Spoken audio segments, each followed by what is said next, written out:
You see, it's funny how many we were when we start, and look how many we have now. So this is great. Let me do this. If you think that the sun will bother you in this time, why we don't move to one side? Because I don't want the sun to be in your face. Yes? Oh, thank you for asking. She asked me what is this. Let me tell you this. This is a story. I'm a fan of Star Wars and Star Trek. The people in this church that know me from behind know that. So as one of those not tell anybody joke would be to wear my Starfleet commanding officer insignia. But here's the thing. I found this a new show called Star Trek Discovery, which is brand new. Since CBS, you had to pay to watch it, which I'm waiting to come on Netflix because I will not pay more for that. So, yeah, they put it. It's on Netflix already? But not here in the States.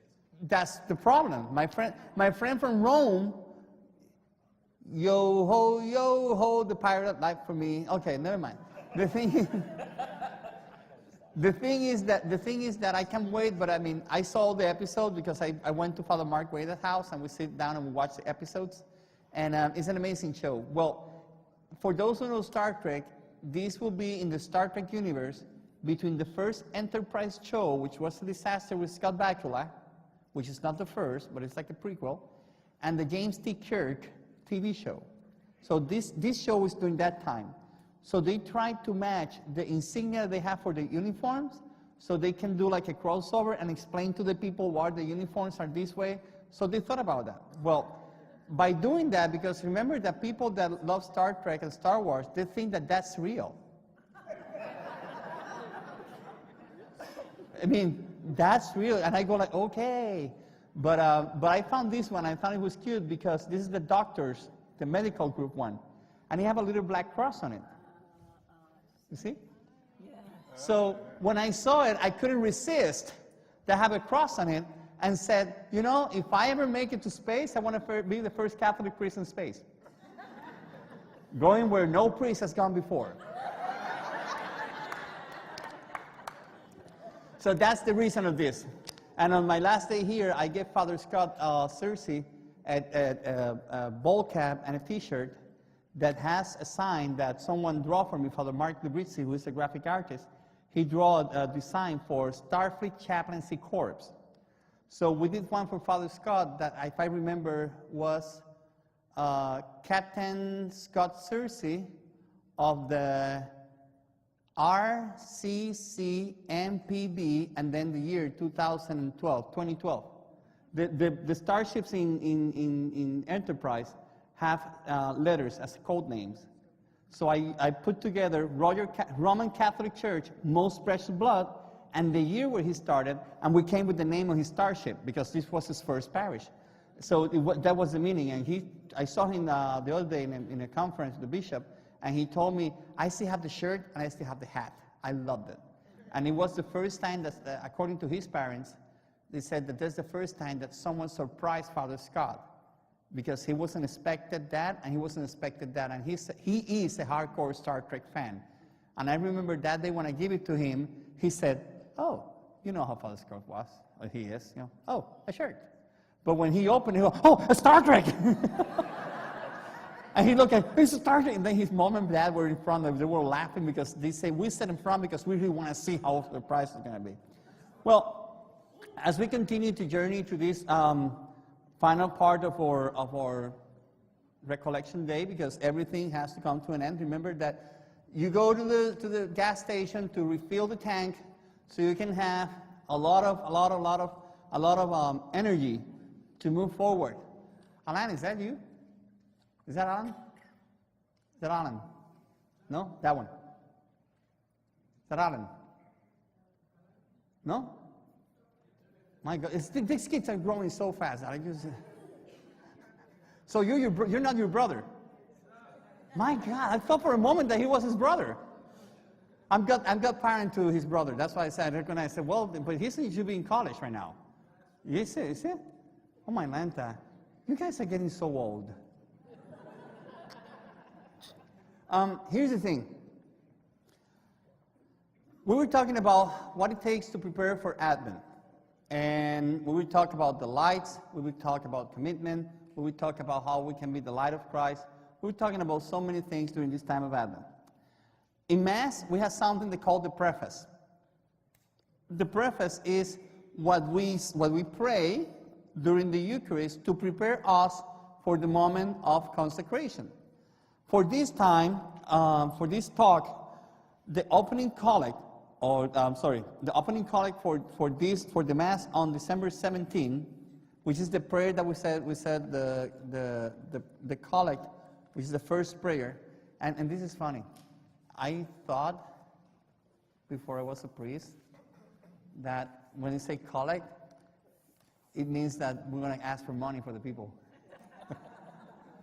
And then a priest explained me that, sadly, the collect is the prayer that we collect from everybody. So when we're saying this prayer, everybody's supposed to be with us praying so we can receive your prayer and offer it to the Lord. So the collect for December 17 goes, O God, Creator and Redeemer of human nature, who will that your word should take flesh in an ever-virgin womb, look with favor on our prayers, that your only begotten Son, having taken to himself our humanity, may be pleased to grant us a share in his divinity, who live and reign with you in the unity of the Holy Spirit, one God, forever and ever. Amen. Now, do you remember that I talked about the picture? That is a funny picture? Mark, you have the picture ready?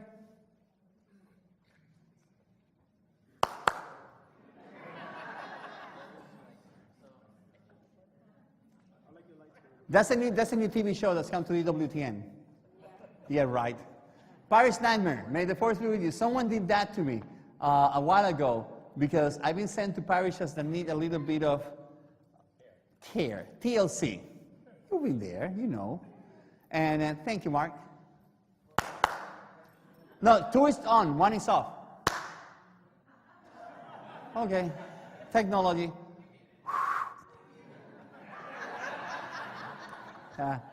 It's technology. You have to go to old tricks. Huh? Yeah. Oh, I should use the force. Do you go to have you been tempted to go to these places like Publix where they have automatic doors and when you go in, you go like, and you see the door coming up like that?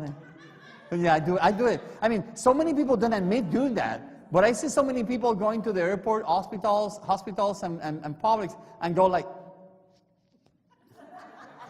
so they use the force. So basically, a mission that we have, and this is something that I take very seriously since I was ordained and removed from Most Special Blood to become a pastor in San Rosa, Lima. I discovered that the Lord sent me to fix churches. And it didn't make sense to me. And then they moved me to another church in College Park, which I was there until November 30th, St. Charles Borromeo. It's a nice elementary school, and they are renting the property to Bishop Moore Catholic High, which they think that they own the whole place. But I keep telling them, you rent from us. I don't know why they don't like when I say that, but they do rent from us.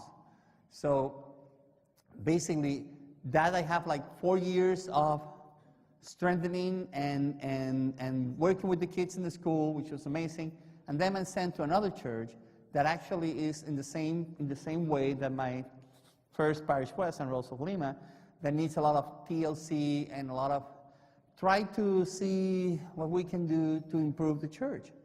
And the first day I got to church, I found out that the centerpiece that is the cross of San Damiano.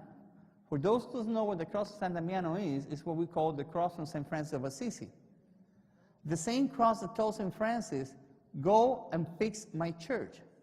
And St. Francis thought that he had to fix his church by putting rocks, painting, cleaning, and do all those beautiful things that Paul Parks likes to do. And it's true. Don't get me wrong. It's the right blue or it's not the right blue, but no. And as a matter of fact, every assignment that I had has been helping me to do better work. For example, in Holy Redeemer was my first parish, and I learned how to handle two communities, Spanish and English, by making them to become one, without without make anybody feel that anybody's taking over. Because first we think about who we are. We are the people of God. No matter what language you speak, we are the people of God. Because when you were baptized, you were not baptized in the Catholic Church of the United States of North America, on the Catholic Church of Puerto Rico, in the Catholic Church of China, in the Catholic Church of Haiti. You were baptized as a Roman Catholic. So we are one church. That everybody has their own language, it's okay. No problem. If we are sons and daughters of Christ, everybody here, let me see a show of hands. How many languages do you think that I mean, let me ask you a question. How many languages do you think that I speak? 2, okay. Spanish, which I do very good. English, where I cannot say a couple of words. Puerto Rican, yeah. Well, that will be Spanish. That's one of the branches, because I speak Puerto Rican, Cuban, Puerto Rican, Venezuelan, Puerto Rican, Colombian, Puerto Rican, Argentinian, Puerto Rican, Cuban. I can do, and Dominican. I can do those. And Mexican. Yeah, those I can manage. And believe it or not, it's true, because if in Dominican Republic you say one word, it's different in Mexico, which is different in Puerto Rico. English, the only problem that English has is that I still don't understand why you park in the driveway and drive in the parkway. That's all. English is complicated. But in Spanish, you have one word that means different things. Like, for example, if you're going to say is there, you want to say allí, allá, ahorita. But there's a universal sign language that goes that and go with the moms. Where is it? Hmm? Who's that? Hmm? What you were doing? Mm-hmm. It's something here, and but here's the thing.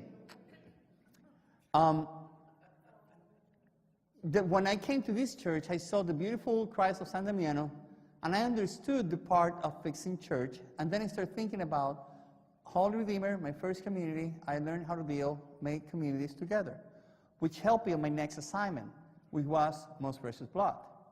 Believe it or not, when I came to this church, 4, 6, 7, 8, 7 years and 2 months ago, we have the Spanish Mass and the English Mass. Either you were an Americano or you were a Latino. Either you speak English or you speak Spanish.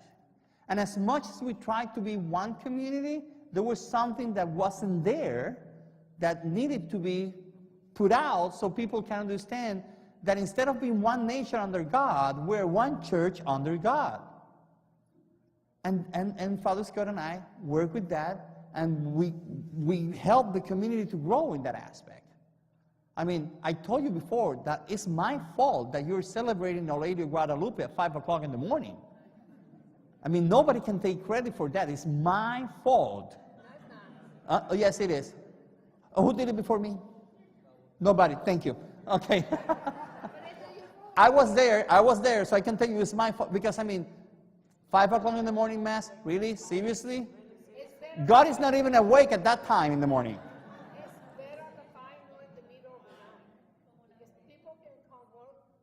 Then we can put it at 7 p.m. in the same day and it was still valid. But then Father Hector decided 5 o'clock in the morning because that's the way they do it in his hometown, so we do it that way. Which, please, keep doing it. It's a beautiful celebration. So we start working with that. From here, believe it or not, I learned so much from Father Stephen Parks. I did. I learned from Father Stephen Parks, even that he wasn't here. I learned a lot from him. And when I was moved to the church in Poinciana, I have several conversations with him about how he did in Most Precious Blood, so his ideas and stuff help me to consolidate and to make Poinciana, St. Rose of Lima in a better shape. In St. Rose of Lima, I cannot say that I have a good time. It was a very strong parish. It was a parish that was very divided, a parish that has a lot of financial problems, a parish that was neglected in a way that it needs love and tender love and care.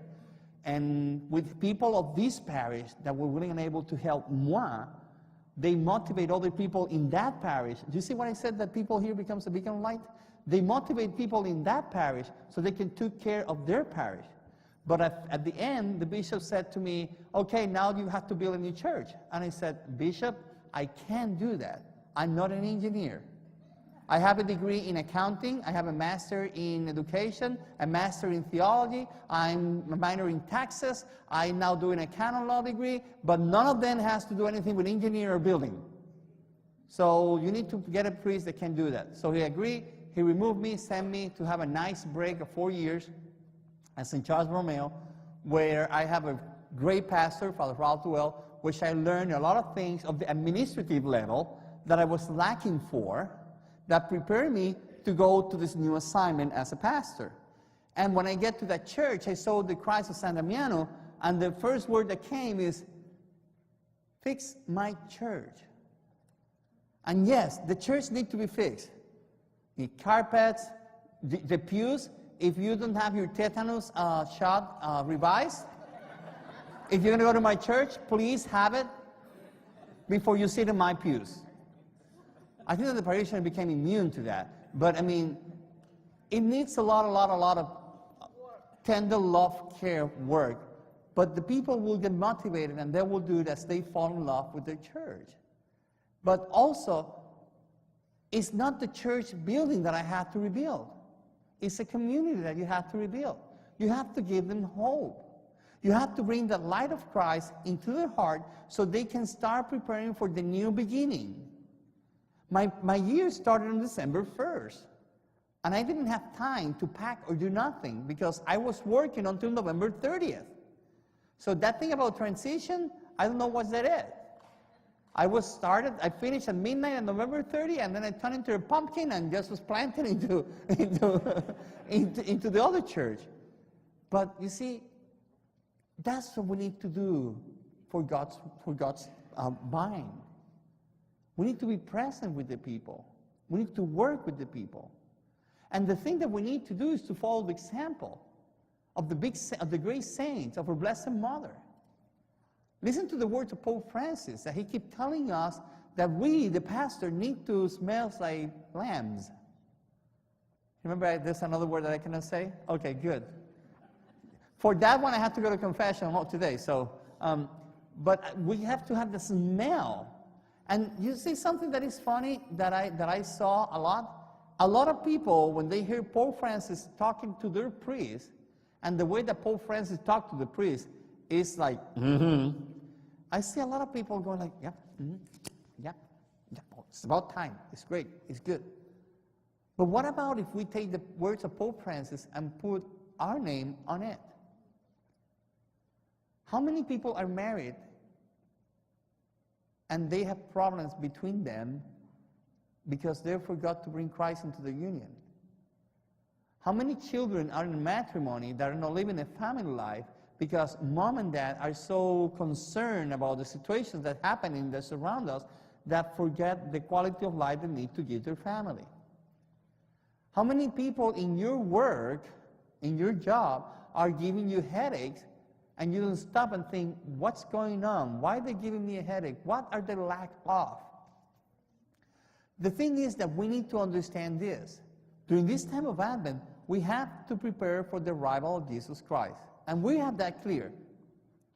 But how we can prepare the world for the arrival of Jesus Christ? Listen again to whatever the collect means, say. O God, creator and redeemer of human nature. We're recognizing that God is who? The redeemer, the creator of human nature. Who is the human nature? Us. Unless you're a Vulcan or a Klingon, you are human nature. Who will that your word should take flesh in an ever-virgin womb? Who is talking about? Who is he talking about? Jesus. Jesus taking flesh in an ever-virgin womb. Look favor in our prayer. A prayer is what we're asking for. That your only begotten Son, which is Christ, having taken to himself our humanity, he wanted to be like us. Why Christ wanted to be like us? We suck. Think about it. I mean, not everybody had the grace to be as handsome as I am and humble. No, but think about it. Before, in the first talk, I mentioned something about what we cannot accept Christ, so we cannot do this because we are not what? We are not what? Worthy. Remember that I said that? And in the second talk, I also mentioned that we have a problem because we're still thinking that we are not worthy. And in the collect, we are saying that your only begotten Son, should take flesh in an ever-bringing womb. So it means that Christ took flesh, became human, having taken to himself our humanity. Jesus Christ took in himself our humanity. He became a human being. And we still not worthy? When I was growing up, and that's sad that you cannot do that anymore. Because you ask a kid, when in my time, 4 or 5 years old, what do you want to be when you grow up? I want to be a postman, a mailman. Now it has to be a mail delivery person. I want to be, you know what? I want to be a milkman. We have milk delivered every morning to our house, and I found that those trucks were fascinating. And I want to be a milkman. And we have this little cardboard box in the front of the house covered with aluminum. And in the mornings, the milkman goes and take the glass bottles and put the other ones with the little lid that was like kind of like paper but aluminum. That was fantastic. I was impressed. I never understood how he can get a cow inside of that little thing and get milk every morning cold. And I want to be a milkman because I want to understand how you put the milk in that truck, how you put the cow in that truck, and how you get the milk out of it. That's what I want to be a milkman. Fantastic. You ask kids, some want to be doctors, some want to be nurses. Nobody want to be a lawyer, but even some kids wanted to be a priest and nuns. But lately, you ask the kids, and they don't know what they want to be. It's funny because my nephew wanted to be a millionaire. And I said, you know that in order to be a millionaire, you have to, and before I finish, he said, you have to post a video on YouTube and have 3 million people watching it.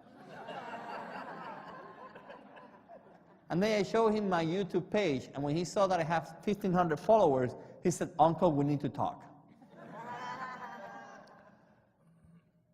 They have no hope because they don't know what they want to be anymore. I think that all of us, at a certain point of our life, has lose our hope because we don't know what we want to be. The danger is that because we're not worthy, even that Jesus Christ want to make himself a human being, because we're not worthy, we are losing the essence of who are we. And for that, I'm going to go way back. I have to sit because I'm really tired, but my mom taught me how to. So, oh, someone said to me, Father, you're not a regular priest. I'm not. I'm happy.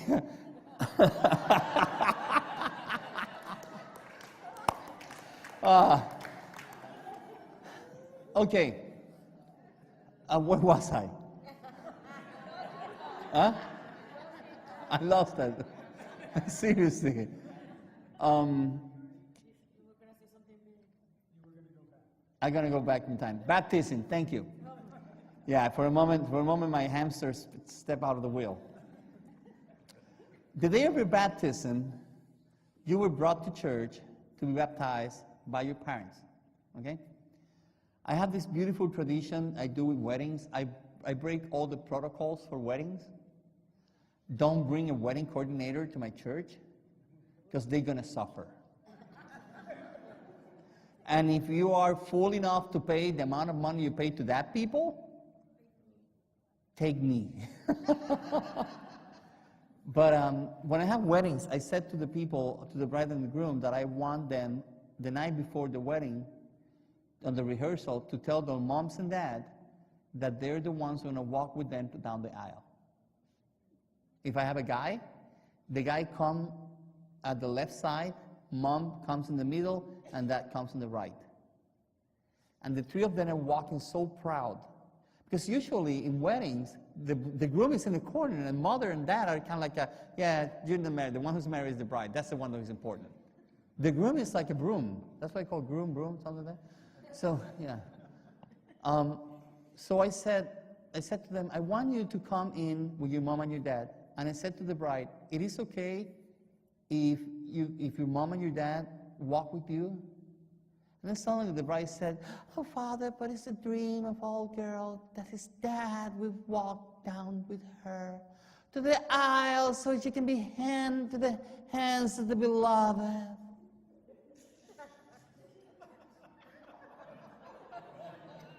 Trust me, I have to keep a straight face when they say that stuff. And I said, you know what? Let me ask you a question. When you were baptized, who brought you to church? Mom and dad. Now, at this time, they're walking with you down the aisle, and they're the ones who are giving you away to your future husband as saying, the day of your baptism, we made a promise to God that we will take care of you, that we will raise you according to the rules of the church, that we will give you the education that you need in order to grow up according to God's plan. So I think that by you coming with your mom and your dad, is then telling to the world, as parents, we accomplish our mission. It's your time to start a new family. Suddenly I see tears on the bride and tears on the groom, because they never thought about that. And they do it. And everybody's puzzled because they don't understand why they're doing it. They think it's something new. But that's something that belongs to the bride and the groom. Because I tell them, don't tell anybody. You are the ones who are getting married. You need to understand that this ceremony is so beautiful. And you need to tie everything to the sacrament of baptism. So they're very happy when they do that. And I said, Mom and Dad bring the groom first. They say goodbye. They give a blessing to the groom. And then they walk away, leaving him so he can wait for his fiancée, in this case his future bride, who will come with the mom and dad. Mom and dad will put a front in front of him, literally, and we receive him, give him a hug and a kiss. We'll hand it the girl, and he will bless them as they go back to their place. Yeah, that's the moment that everybody goes like, oh. But the meaning is that your parents brought you when you were a baby to be baptized. And you were baptized. And what happened when you were baptized? You became Catholic. But there's other thing that happened when you became Catholic. You became holy. And that's the first mission that was given to you. When you were born, you have a mission. Be alive. If you're a baby, you know, you poop, change diaper, eat, burp, and then poop, diaper, eat, sleep, drink. Then you poop, drink. It's like a circle. It's like circle. You know, it's like, I'm Simba, I'm your father. By the way, what a nerve Disney have remaking that movie into a live-action movie. That's sacrilege. Well, but, you know, that's a circle of life. You're a baby, that's what you do. But then your parents bring you to church to be baptized, and then you receive one mission that's going to last for your whole life. And that mission is to be a saint. To be a saint. Jesus Christ made us saints when he decided to incarnate, to become man, to become human flesh. He decided to do that for us so we can become like him. He gave us the title of sons and daughters of God. I don't know if you're familiar with C.S. Lewis and the Narnia Chronicles or Chronicles of Narnia, whatever. Yeah. I don't know the title right, but You know, that book, he was the one who started all those prequel things. It wasn't Steven Spielberg or George Lucas. Because he started with The Witch in the Closet and The Broom, which was the fifth, but actually the first one was the Catan chair, the silver chair, which actually was the second one, which is not the third because the other. So it's a mess with the numbers, but I'm glad that finally they came for the numbers so you can read them.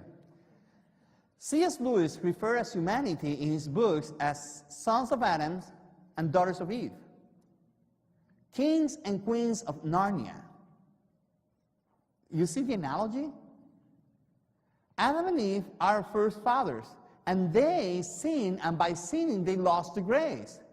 But C.S. Lewis is giving them hope by declaring them kings and queens of Narnia, because through the redemption of Christ, of Aslan, who is the lion, the lion is the image of Christ, they've been saved because of his sacrifice. So they've been restored to be the kings and queens. In other words, we share the king and queenship of Christ through baptism. But in order to do that, there's one quid pro quo that we need to know. We have to be holy. We have to be saints. Sorry. And that's the struggle, how to be saint.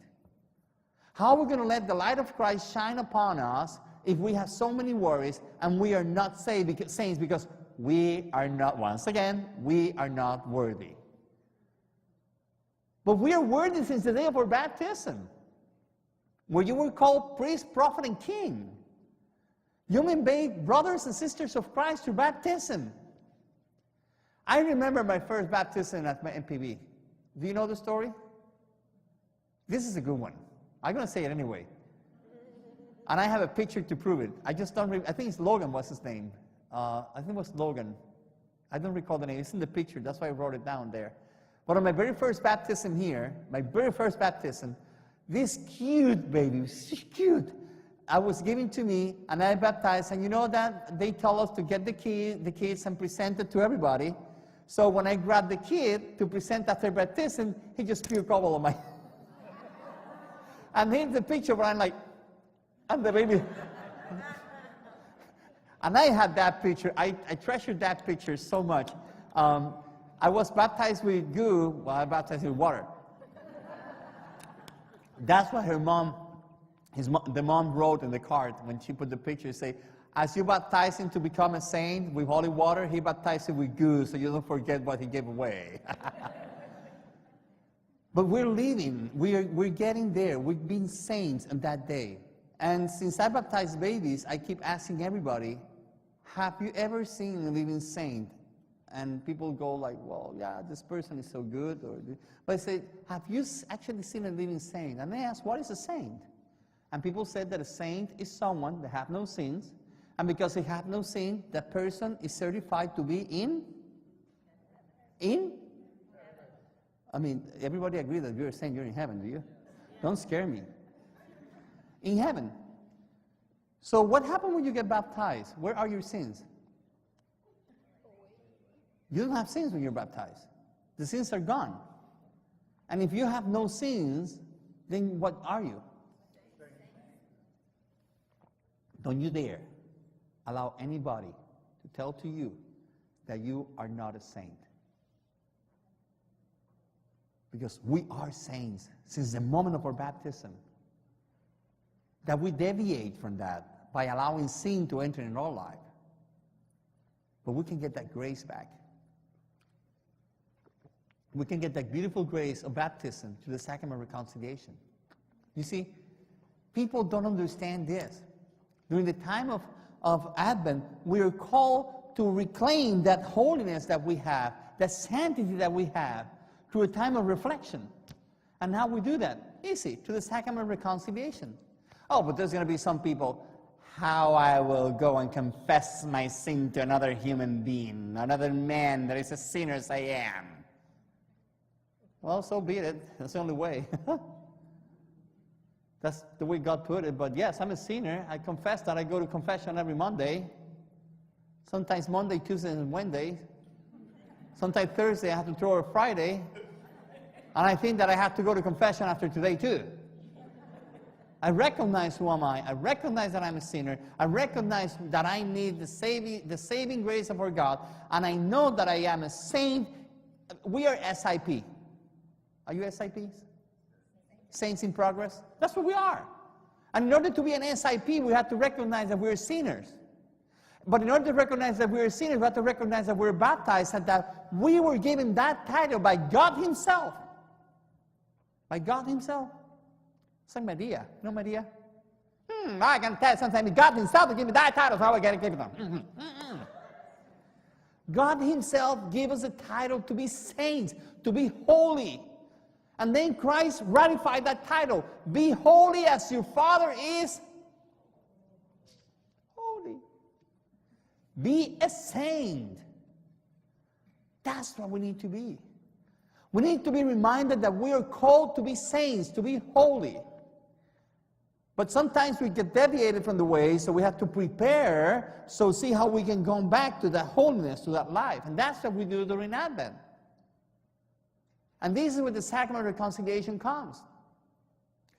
I don't know if you clearly understand the sacrament of reconciliation, but the sacrament of reconciliation is not a place that you go and you tell your sins and you get forgiven. I mean, that's the definition of the church. I'm going to tell you in Father Hector words what sacrament of reconciliation is, okay? According to the word book encyclopedia of Father Hector, sacrament of reconciliation is the closest thing that we have to buy a new car. Buy a new car. I mean, think about this. You have a fotingo. Un fotingo is a car that is the worst piece of paper.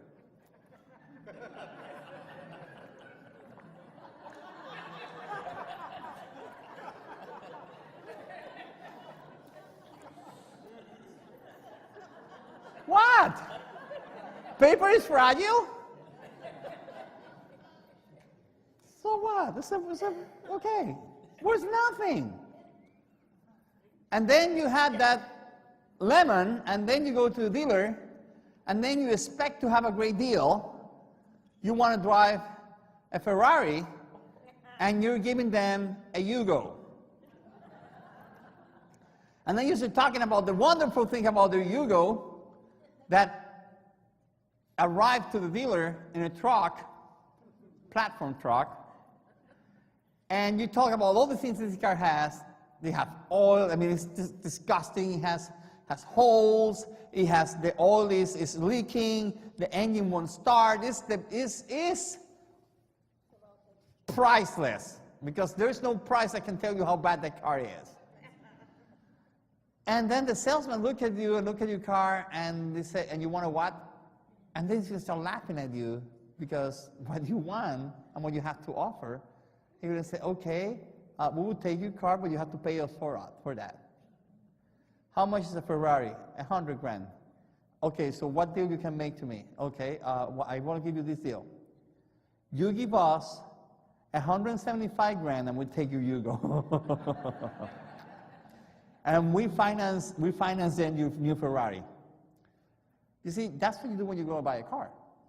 But think about this.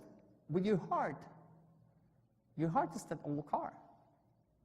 Your heart is dirty. Your heart has a lot of bumps. Your heart is leaking. Your heart is old. I don't know if you noticed this morning, but I came in with this, and I put it in this corner. And suddenly, when I finished the second talk, I went back to the corner, I grabbed it, I tried to see that I was drinking, nothing came, and I squished it. I am no David Copperfield, but I'm going to try to make that can whole again.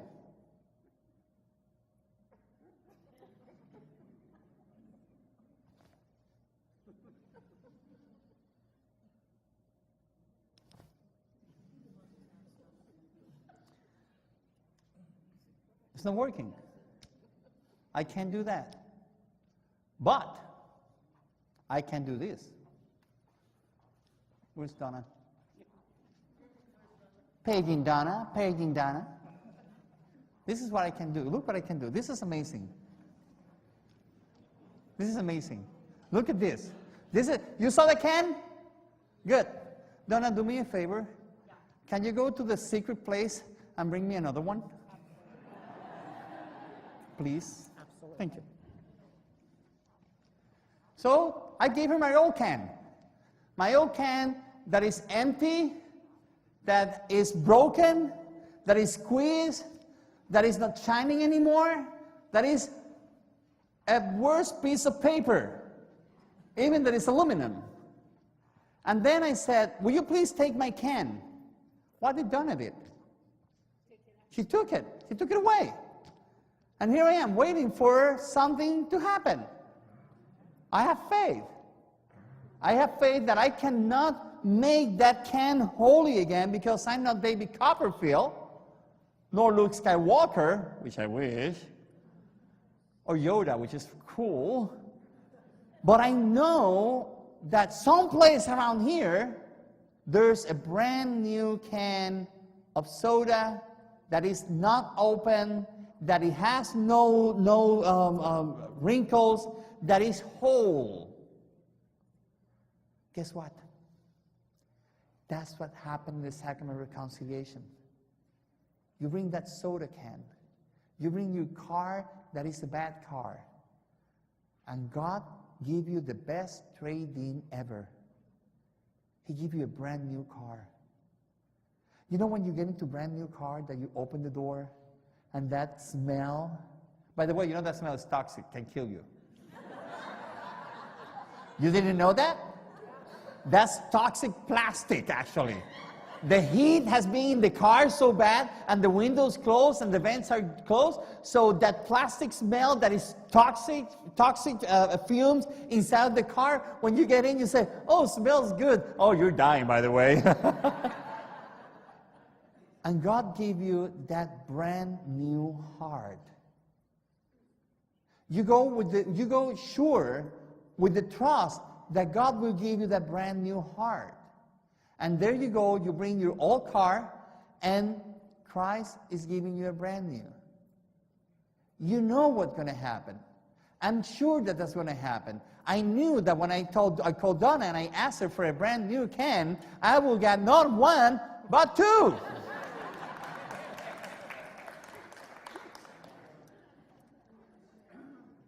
Because God is so merciful that He doesn't give you one. In His goodness, He gave you forgiveness forever. And here's the thing. If you break your can again, if you smash your car, you get it to the dealer and they will say, sorry, we can help you. Trust me, I bought a new car and 3 days later someone rear-ended it. It was bad. It was bad. And it only had 3 days old. And here I am in a traffic light waiting as a responsible citizen. The person behind me was waiting as a responsible citizen, but the idiot who was talking on his cell phone wasn't. So by hitting the first one, he hit me, and he actually, because I was the one who absorbed the impact of both cars, my car has the most damage. 3 days old. Now, even that they fix it, I tried to close the door, but I had to slam it in order to close. There's nothing I can do. I owed 72 payments on it. So I wish that that was a confession, that you go and you bring your old heart, your dent heart, and God will give you a brand new heart. Now, if you think about it, when we talk about the sacrament of reconciliation, when I talk about this analogy of the car, I'm going to give you a small story so you understand where I'm going. When you have a new car, what's going to happen if someone dare to enter into your car with a can of soda? Water, coffee, food? Will you allow them? No, because you don't want anybody, you don't want that smell, that poisoning smell to get out your car. When I was recently ordained, I bought a a Suzuki Reno. It's a fantastic car. It was the car that I had when I came here to Most Precious Blood. It was fantastic. It can go from 0 to hero like in fart speed. It was amazing. And yeah, that's what I said. You have to understand that what is faster, that or diarrhea. Trust me. They're equally fast. You don't have time to run. So basically, that car was giving me 17 to 19 miles per gallon. So I have to get rid of it because of the driving. It was too much gas. But I love that car. And I bought that car, and it was smelling new. And 2 days later, I went to the airport to pick up my brother who came to my ordination. And my sister was in her big car, and I was in my small, cute car. And my sister said, boys will be boys, or the guys will go with you, and all the girls go with me. My mom, my sister-in-law, they went in her big car. And then my niece was with them, and my nephew, who was 2 years old, probably. Let me see. I'm 52. I was ordained at 42. Then he was 2. He was 2 years old. He's 40 years younger than I, because he was born on the same day of my birthday. And he had fun because he called me all the time and said, Uncle, I'm 13. You must be 53. You're really old. I said, yeah. Every year, every November 11, we try to fight to see who's going to call each other first. And this year he beat me. He called me at 12:01, midnight. So I said, next year I have to do something. So I will send something. I will figure out something. The thing is that he was a baby, and he was in the car sitting in the back. My brother was with him, and my brother was, oh, this is a nice car. Oh, smells like new. Oh, it's amazing. Yeah, the poison again. And he said, we love, Ignacio, you love Uncle's car? And Ignacio goes, yeah. And good, Ignacio loved the car. So we were driving 436. And you know when you pass the traffic light of what used to be Albertsons, that is now a Sedano or something like that, a Kerry Ford. After you pass, this is the Lutheran church. Immediately there's the most Catholic place on earth, McDonald's. M for Mary, C for Christ, yellow for the church, red for the Cardinals, and they serve fish because of Catholics on Fridays. So, and that the fish part is true. The rest I made it up. So, my little nephew, who was 2 years old, tender, said, Manana! And my brother said, it's been a long trip from Puerto Rico. We fly for 3 hours, and we were early, so we haven't ate anything. So you don't mind, we can stop at McDonald's. So I called my sister. We're stopping by McDonald's to eat something. So when we were getting out of the car, my brother said, I'm not taking him out of the car seat. It's very comfortable to put the car seat and to put him there. So we go to the drive-thru. And then my face, my brand new car, having food from McDonald's. And to make it work to a 2-year-old. And then when we went to the window, I was like, Ignacio, what do you want? My worst nightmare became true. Nuggets! And French fries! Ice cream! And my brother said, give me an offer, so we bought it. And suddenly that beautiful smell of new that will kill me was transformed into the smell of nuggets that lasts until the last day that I had the car on. And then I realized that there are things in your life that is important, that you give importance to them more than you give to Christ.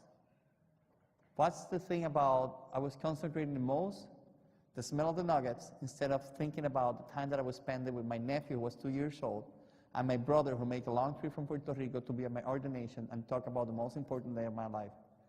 But no, I was thinking about the smell in the car. And that's the same thing that happened to us with our sinful life. We sin, and we concentrate about other things, but we don't see what's really happening here. If you take your heart to the priest for confession, and he's forgiving your sins, what is he giving you? A brand new heart. My question is, what are you doing with that brand new heart? Are you taking care of that brand new heart in the same way that I took care of my car? Will you fight for people not to eat chicken nuggets on it? Or bring the smell of sin into your heart? Remember that this morning I said about change and how Jesus Christ can touch your life, but we're not allowing Him to change us because we don't open our door to allow Him to change us? Because we are not giving importance to what is truly important. If we have an encounter with Jesus Christ face to face, we are called. It's important that we change. If we take care of a good car because it's new and want to keep it new, and that's something that is not important, why we don't do the same with our soul? Oh, Father, we're not worthy. Well, Jesus Christ Himself made Himself human because He thought that we were worthy. Sometimes people come, I have a problem with the sacrament of reconciliation, and if you come to sacrament of reconciliation, you will know this. I really do forget. So whatever you tell me in reconciliation, I'm sorry. Don't say later to me, Father, do you remember that day when we talked about it and say, I don't remember. Hi, I'm Dory. You want to be my friend? No, I do forget. I do forget. So people come to reconciliation and I do forget whatever they told me. Because for God is the past. But I have people in spiritual direction that have told me that they cannot forgive, not even forgive themselves. And my question to these people is, so you're God? Oh no, Father, I'm not God. Say, so who do you think you are when God already forgave you, but you're not able to forgive yourself? If you're not able to forgive yourself or forgive others, then you're playing to God because God's the only one who forgives us. And He doesn't remember. But we are. We receive the forgiveness of our sins in the sacrament of reconciliation, and we are reinstated into that holy life. As soon as you leave that door, you live as a saint. But you live as a saint, but you are not taking care of your new heart. You are not taking care of your new vehicle. You are not having that crispy smell of holiness in your heart because you are not taking care of it. You have a brand new car, you will take care of it. You will not let anybody to fit it inside. You will not anybody to do this. You will not any of your children to put reggaeton on it. In my car, there's back bunny is not allowed. So, sorry. You will take care of it. You will drive to a speed limit that will drive everybody crazy. You will look for potholes and just move, driving the people who drive behind you crazy because you want to take good care of it. So why we cannot do the same thing with our heart? Why we cannot do the same thing with our heart? My brothers and sisters, I think that in this time of Advent, we are called to revisit who we are. We are SIPs, Saints in Progress. We're going to have the times that we fall, but we have to stand up. We have to understand that Christ is giving us a brand new heart every time we go to the sacrament of reconciliation, so we can take good care of it. And if something happens, bring him back to the dealer. He will give you a much better model. We have to understand that whenever we say we are not worthy, we're telling God that He's wrong. God's made no mistakes. And if He chooses us to be His daughters and sons, He knows better than we do. We need to look into Mary and say yes as she said yes. In this time that we have for Advent, we need to start letting the light of Christ to come into our heart. Once we do that, we will be transformed. And if we are transformed, we will be able to transform not only our parish community, but the world that surrounds us. I pray that this time of Advent is a time that will be fruitful for all of you. That our Father God and His Son, Jesus Christ, the Lord of mercy, can take mercy of our dirty hearts, transform them, let His light to shine upon our hearts so we can share that light with others. and that we could continue walking together to the path of holiness. Please pray for me as I pray for you. I am Father Hector, and I approve this message. Anybody have a question they want to make? We have a couple of minutes for questions if you want to say something, or we have about 10 minutes, 11 minutes. I'm sorry? What other languages do you speak? Spanish, English, Italian, Portuguese, French, and Klingon. Klingon is the one that I like the most because nobody understands, so I can say to the people, which means I really love you. Any other question? I mean, I'm willing and able to take any question. You can shoot it in. No question? Because if you have no question, I will say bye-bye. Yes? The priest is from Canada. His name is Emiliano Tardif, thank you. And the name is Servants of Living Christ. It's a charismatic renewal movement. If you Google Emiliano Tardif, or Father Emiliano Tardif, he wrote a book called Around the World Without Suitcase. He was taking a trip, and every time he arrived to an airport, his suitcase never arrived. So he kept visiting city to city, and then the briefcase was following him until he arrived to the Dominican Republic, and finally the suitcase was there waiting for him. And he wrote a beautiful book about that story, his spiritual journey. He said in one book called Christ is Alive, that one day he went to this village and everybody was praising Father Emiliano, and then he saw a donkey that was doing this, and then he realized that the donkey was thinking that was with him, and then he realized, these people are cheering me, but they need to be cheering Christ, because I am like the donkey. Okay. Any other question? Yes? I like that message about opening your heart. Mm-hmm. You know, when I open up a can, I get a can opener. Yeah. But you know, tell us about what can we use, what mechanism do we use to open our hearts? Real easy. I don't know. I will tell you. It's a great term. I will tell you. Open your heart. I do it all the time, so it's easy to say when you do it all the time, but let me share you what I did in seminary. I was in seminary twice. The first time was when I was 25 years old, and it only lasted 33 days to be exact. And on the night before I was leaving, I went to the tabernacle, and I sit in front of the tabernacle, and start yelling at Christ. And I said to Christ, everything that I have in my mind, I don't want to repeat the language that I used on that day because it was very powerful. And I thought that a lightning going to go and step on my, because here I was, screaming and yelling at Christ and claiming and saying things that were nasty. He allowed me to get out of seminary. That day I opened my heart to Christ. I said to Christ, what I have it in my heart. I empty my heart of all the hatred. I empty my heart of all hard feelings. And I open my heart to the experience of Him in my life. The way we open our heart to Christ is by actually seeing what's surrounding us and see how God works through us and in us. Maybe in your work, there's things that are bothering you or that don't make you feel comfortable, for example. And there's little things that bother you.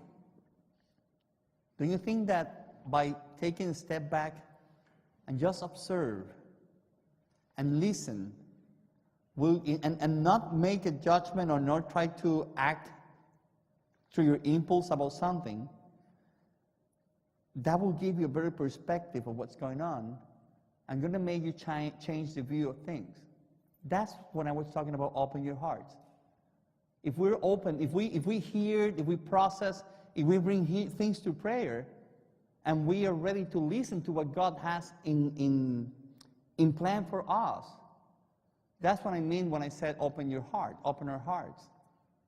Christ is coming. I don't know if you remember, well, when I started, I asked a question, how many people has their Christmas tree up? Are they open actually to have Christ in their house? Or they're doing the Christmas tree because it's what the world is telling them to do? every time we pray, our Father, for example, our Father. Who is our Father? God. Where is He? In heaven. And then we praise His name, saying, and then we said, Thy kingdom come, Thy will be done. Two important questions.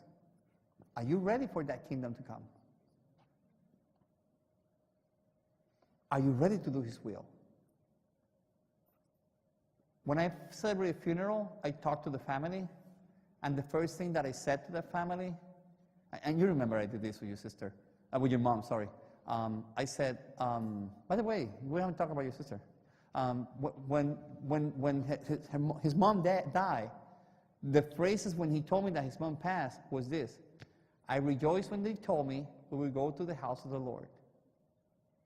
My heart is open to receive Christ at any moment, and I'm working hard to be there because I open to the will of God.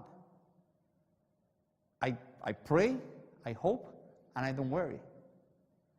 By presenting that openness to the Lord works a lot of things through me. I pray that the people that see the example of how happy I am living my vocation can have certain hope of what is to be a priest these days, which is very difficult. Especially when you have a bunch of idiots that I don't know why they ended up priest and did what they did. But I'm open my heart that through this time of darkness, God will give an answer. And so far, the answer that I feel in my heart when I open it to hear the message of the Lord is, be yourself and be happy of being a Roman Catholic priest in the most difficult times ever. I don't know if it answered your question or not, but those are the examples that I can use to explain that. Okay? Any other question? Yes? You said Mary said yes, and if she would have said no, we wouldn't have had. Yes, if she say no, But God knew she would say yes. well, God knew she would say yes, you're right. She said, when I said that Mary would say no, but God knew she's going to say yes. But you have to understand that God gave us free will. And even that God knows what's going to happen, He respects our free will. And by respecting that free will, that's when I said that God's will come with plan Bs. Remember I said that in this time, He has no plan B. Because it was the bet, everything for everything. It's like the final battle at the Apocalypse, at the books of Revelation, is a battle that is going to be, are we win or are we lose? If we lose, Satan will take over. If we win, Satan can go to hell and stay down there. We know how it's going to end because of Christ. Because of Christ. Because Mary said yes, everything, all the plan of God developed. But if Mary said no, God has no plan B. That was like the last card for salvation. Because God gave us free will. And God allows us to see He's always with us. He wants to save us all the time, but He allows us to choose what we want to do. With Mary was the same thing. She will continue being without any sin, but she will not give birth to the Messiah because she said no. That's what's going to happen in my twisted brain. But thank God, she said yes, and she put in motion the plan of salvation. That's what I was trying to say. We have this thing that goes not what's going to happen, and that's what I call the plan A and plan B, the what if. But in this case, God has no plan B. It was like the last fight, like the how you say this, todo por todo. You give everything, all for all, like that's it, the final battle, the Royal Rumble, the last fight, that one. That was it. You win or you lose. And God bet everything. And now that I said this to you, I realized something. God bet everything in humanity. Because Mary was human. He bet everything on humanity. So I think that was the biggest bet ever made. And this is, I'm telling you now, out of my, I didn't wrote that one. That just came to me. The other stuff, yes, it was written. It was well scripted. But this one, I just realized that. It was the bet. Okay? Anybody, let me see how much time I have. I had 2 minutes. Yes? How long do you pray every day? I had to pray in the morning, I literally the hours, which is about 10 minutes. And then at 5 o'clock, which is about 15 minutes. And then at night, which is 10 minutes. That's the requirement. But the rosary is in my car. And I pray the rosary. I sit down in front of the Blessed Sacrament and start talking to him. I can't tell you how many times I pray to him, because to me, it's an ongoing conversation with him. I cannot be who I am if I'm disconnected from the one that I love. Sorry, I'm not gay, but I fell in love with a man. What can I say? So that my answer would be that I'm trying to make my life a constant prayer. And then someone else here, and that's it. Yes? Thank you. Do you do? Yesterday, I was seeing a movie. I sat to see the Nativity story. And I have to go back to see when was it made. It was in 2006, so 12 years only. And that is something that always has been in my mind, but I never gave any attention. And when Jesus was going to be born in the manger, in this movie it shows Joseph and Mary, both of them by their own, and he is the one that is receiving the baby. But it hit my face when I saw Mary with so much pain, trying to have the baby Jesus alive and to have labor and labor and labor. And I said, let me see when this was. It was done in 2006. But it's me, or this is a stupid movie. Because Mary was born without sin. Let me say this, biologically talking, and you know I'm talking. For those who doesn't understand the concept of biology and birth, giving birth, especially men, I'm going to use the terms of one of the stand-up comedians that I heard once, Bill Cosby. Sorry, he's the great. He did what he did, but we have to admit that he's the brain in comedy. He said when his wife was giving birth, she yelled at him, "Try to get a watermelon through a hole the size of a lemon, of a grape, and you will see if that hurts or not. I'm here because it's your fault." Of course, Mary has to suffer the pains of labor. She was free from sin, but she was a woman. Now, as one Protestant friend of mine said, well, if she had a baby, that means she was no longer a virgin. And I said, do you believe that God created the Word in 7 days? I said, of course. Don't you think that he can repair everything that was broken and make it new? I don't know why he left. He didn't answer me. So, yes, she had to feel all those pain because, and this is me. I think that the love of the mother for the child is also part of that pain. That's why moms are better with the kids than dads, because they suffer through labor. The closest that we can be is trying to pee a kidney stone. That's the closest we can be to birth to labor. And it's not even close. And my abuelita used to say, when the women give birth, the Blessed Mother actually, after they give the baby, by handling then the baby, the Blessed Mother giving that sense of peace, and they forget all the pain, but that pain is in their heart. And that's how they start loving this creature that they labor, that they gave birth. So, yes, I think that I know the movie that you're talking about, and I think that Mary went through those horrible pains, but that's what made her a mother, to love her child the way she loved Jesus. The worst part of this is that when he was on the cross, he said to her, "Mother, those are your kids now." And I can imagine Mary, with all the pain, seeing all these people that inflicted into her son, going like, really? This is the one that spit you and killed you and you want me to love them? But if you said so, it will be done because it's what you want. Okay? And then someone else was here, and that's it. Diga, yes. Yeah, go on. You.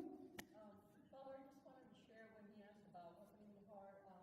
What helped me, I want to share that. It opened my eyes. I always believed in him, but he always was like far away. And reading his word is what really made me really know him and opened my eyes. And it really, he became real. I mean, like, real personal. And that's why we call the Word became flesh. Yes, always having the Holy Spirit, Yeah. you start reading His Word. And I read, you read, I mean, I never worked at reading a little bit here and there. That didn't work for me, so I went through page by page, a little bit at a time, 10, 15 minutes Mm-hmm. a day.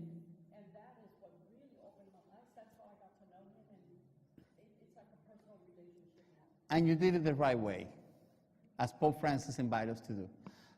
It's been a pleasure to be here at home. I'm really, really, really happy that Father David, to the staff, invited me today to share this beautiful day. I just want to let you know how important this community is to me, that this is my second weekend in my parish. I was supposed to celebrate 2 Masses today for the Immaculate Conception, and I have this in my calendar, and I have 2 options. Either I cancel this and I celebrate the Masses, but I try to look for other priests. I accommodate the Masses over there. I have Mass covered at 4 o'clock, but I have to be there to say hi to my people at the end of the Mass, even that I'm not celebrating the Mass, because I want them to see me. I need to be present with them. But I think that during this time of Advent, I also needed this time to reflect with my friends at Most Precious Blood the beauty of this time that we're living. And I'm thankful for Donna and Gail and Sam and Marie and Mr. Santa Claus over there. Mark, I just forget your name. Mark Stevens. To Mark Stevens for all. And sorry, you are. I think who's this? Jeanette. To Jeanette for just being here. You guys have a wonderful church. Maybe sometimes the things are not the way we want it. Just remember the story about the lady who called me a clown. Pope Francis is telling that we need to pray for a priest. I said to the people, don't pray that I become a good priest. Pray that I can be a holy priest. Because if I'm holy, my people will be holy. I will keep you in my prayers. Please keep me in yours. And remember that if you say, Father Hector, Father Hector, Father Hector, I will show up like Beetlejuice. The Lord be with you. The Almighty God bless you, the Father, the Son, and the Holy Spirit. Amen. You may go in peace.